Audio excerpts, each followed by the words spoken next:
দেশের বিভিন্ন জায়গায় বাড়ছে শীতের দাপট। উত্তরের জেলা পঞ্চগড়ে তাপমাত্রা কমে শীত বাড়ছে, রাত হলেই ঝরছে বৃষ্টির মতো কুয়াশা।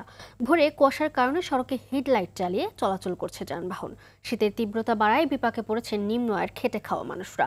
সকাল 6টায় জেলায় সর্বনিম্ন তাপমাত্রা রেকর্ড হয়েছে 13.6 ডিগ্রি সেলসিয়াস। স্থানীয় আবহাওয়া অফিস বলছে তাপমাত্রা আরও কমে গিয়ে শীতের তীব্রতা বাড়বে। অগ্রহায়ণে শীতের হিমেল হাওয়া বইছে দিনাজপুরে।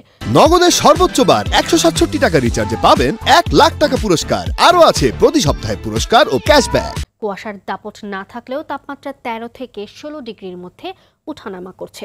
চুয়াডাঙ্গায় তাপমাত্রা কমে বেড়েছে শীতের প্রকোপ। সকাল 6টায় এ জেলায় সর্বনিম্ন তাপমাত্রা রেকর্ড করা হয়েছে 14.2 ডিগ্রি সেলসিয়াস।